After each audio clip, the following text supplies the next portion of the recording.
Sudhakantha doctor Bhupen হাজৰিকাৰ জন্ম শতবাৰ্ষিকী আৰু অসম চৰকাৰৰ গ্ৰন্থ বৰ্ষৰ লগত সংগতি ৰাখি লোকনায়ক অমীয় কুমাৰ দাস মহাবিদ্যালয়ৰ প্ৰকাশন বিভাগৰ দ্বাৰা মহাবিদ্যালয়ৰ অধ্যক্ষ ডক্টৰ শুকদেৱ অধিকাৰীৰ সম্পাদনাত ডক্টৰ ভূপেন হাজৰিকাৰ জীৱন আৰু কৃতি তথা সৃষ্টিৰাজি সামৰি এখন গ্ৰন্থ প্ৰকাশ কৰা হৈছে। সোমবাৰে দুপৰীয়া মহাবিদ্যালয়ত আয়োজিত গ্ৰন্থ উন্মোচনী সভাত ভূপেন হাজৰিকা শীৰ্ষক এই গ্ৰন্থ উন্মোচন কৰা হয়। বিশিষ্ট সাহিত্যিক ডক্টৰ ভূপেন শইকীয়াই গ্ৰন্থ উন্মোচন কৰে। উক্ত অনুষ্ঠানত ৰাজ্য চৰকাৰৰ স্বাস্থ্য আৰু পৰিয়াল কল্যাণ বিভাগৰ মন্ত্ৰী অশোক সিংগল, মহাবিদ্যালয় পৰিচালনা সমিতিৰ সভাপতি ডক্টৰ যোগেন্দ্ৰ শইকীয়া, ঢেকিয়াজুলি সমজিলাৰ আয়ুক্ত দ্যুতিবা বৰা, মহাবিদ্যালয়খনৰ অধ্যক্ষ ডক্টৰ শুকদেৱ অধিকাৰীৰ লগতে বহু কেইগৰাকী বিশিষ্ট ব্যক্তি উপস্থিত থাকে।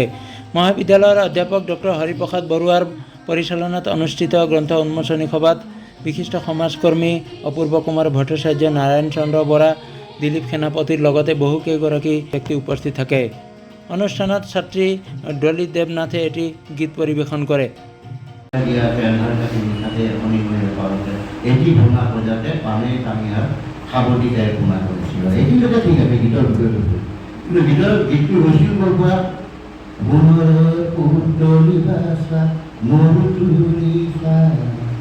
সুধা পৰ্যাতে কুৱে নাই পানীটো পিতা তাৰপিছৰখিনিয়ে ডাঙৰ কথা পানীৰ চকু দুটি হ'ল ৰঙা পিৰিঙতি হ'ল তপত চকুলো।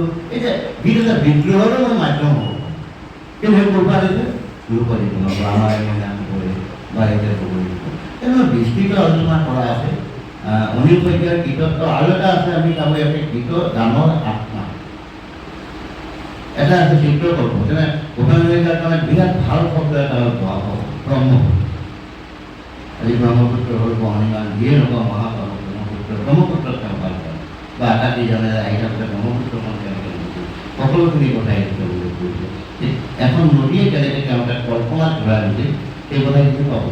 বহাগ তেওঁলোকৰ এটা ভাল শব্দ, বহাগ মাহৰ দিনটো নহয় ধৰা মোৰ যিমানখিনি হাজৰিকা এগৰাকী বিধায়ক আছিল আৰু এইগৰাকী হেমচন্দ্ৰ হাজৰিকাৰ ঘৰত থাকি যেতিয়া নৱবৈশ্যাৰ যি ইলেকশ্যন আছিল, বিধানসভাৰ নিৰ্বাচনত অৱতীৰ্ণ হৈছিল, কাৰ্যক্ৰম আৰম্ভ হৈছে।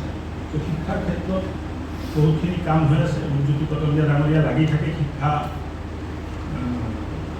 আমাৰ যিটো ঢেকিয়াজুলি শিক্ষা কমিটিত আছে তাত তত্ত্বাৱধায়ক তাৰ হিচাপে তেখেতে লাগি থাকে আৰু অহা দিনবোৰত শিক্ষাটো আৰু ভাল কৰিব লাগে।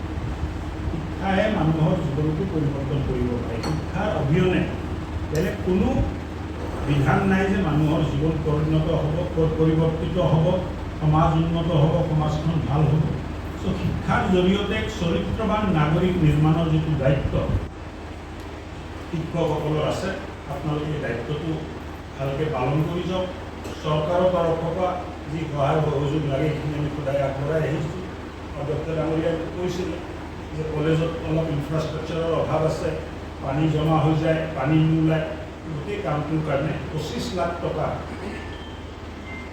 MP ফাণ্ডৰ পৰা এটা ফাণ্ড আমি কলেজৰ কাৰণে ধাৰ্য কৰিছোঁ। এই কামটো যিমান পাৰে সোনকালে কৰায়, তাৰপিছতো যদি কিবা অভাৱ অভিযোগ থাকে সেইখিনিও সম্পূৰ্ণ কৰা দায়িত্ব আমি ল'ম।